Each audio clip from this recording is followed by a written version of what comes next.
अवगत राम कबीर हैं, चकवे अविनाशी, ब्रह्मा विष्णु बजीर हैं, शिव करे खवासी।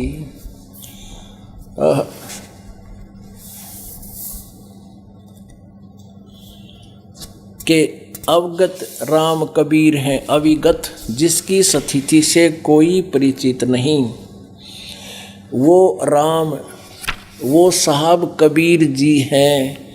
और वो चकवे अविनाशी, ओए होए चकवे अविनाशी, चकवे माने चक्रवर्ती। अब जैसे ब्रह्म कितने समय तक है, रहता है, स्थिर है, पर ब्रह्म कितने समय तक स्थिर है, और पूर्ण परमात्मा सदा के लिए स्थिर है, अविनाशी है। सुख सागर राम कबीर है, दुख दूर निवारे। ओए होए, वो पाप काटने वाला, पाप का हरण करने वाला। सुख सागर राम कबीर है, दुख दूर निवारे, 84 कुमेट के भव सागर त्यारे। तत् कहन को राम है, दूजा नहीं देवा, तत् कहन को राम है, दूजा नहीं देवा, ब्रह्मा विष्णु महेश से जाकी करते हैं सेवा। अब ये सभी जितने भी देवता ऋषि महर्षि हैं, ये उस एकम अद्वितीयम ब्रह्म को ही पाने का प्रयत्न कर रहे हैं। गीता जी अध्याय नंबर 18 के श्लोक नंबर 66 में जिसके विषय में लिखा है कि सर्वधर्मान परित्यज्य माम एकम शरणम व्रज अहम तवा सर्व पापेभ्यो मोक्षामि मा शुच। लेकिन उसके पाने की विधि उन वेदों में नहीं है। तो क्या बताते हैं, जप तप तीर्थ थोथरे, जाकी क्या आशा, और कोटि यज्ञ पुण्य दान से जम कटे नहीं फांसा। अब क्या बता रहे हैं कि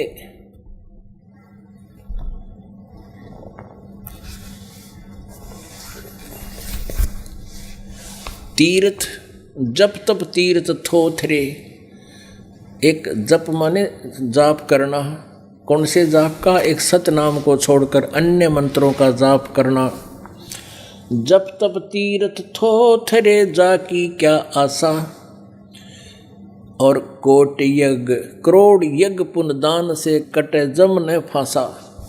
यम का फांसा, काल का फंदन, ये पास, ये बंधन नहीं कट सकते, काल के बंधन नहीं कट सकते।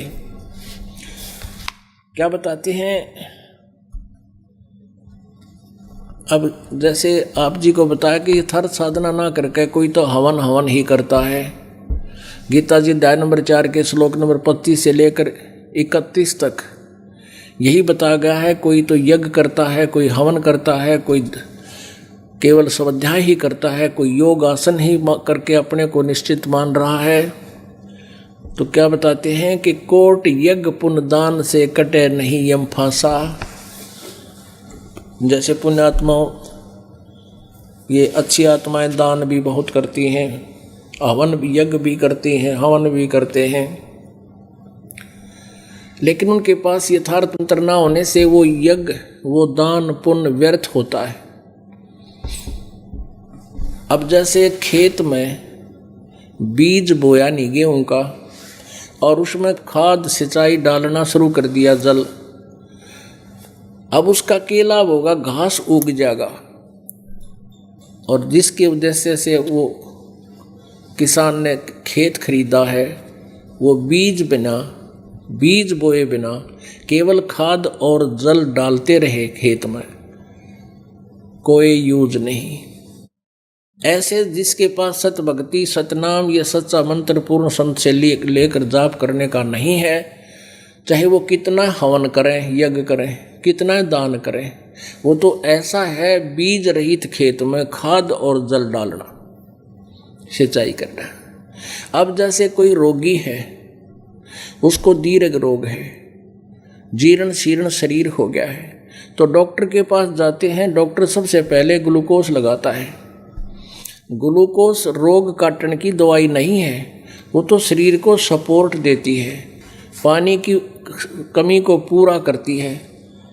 और ये थी उस डॉक्टर के पास वो रोगनाशक ट्रीटमेंट नहीं है, तो केवल उस ग्लूकोज से वो काफ़ी समय तक जीवित नहीं रख सकता, थोड़ा बहुत राहत अवश्य मिलती है। तो पुण्यात्माओं,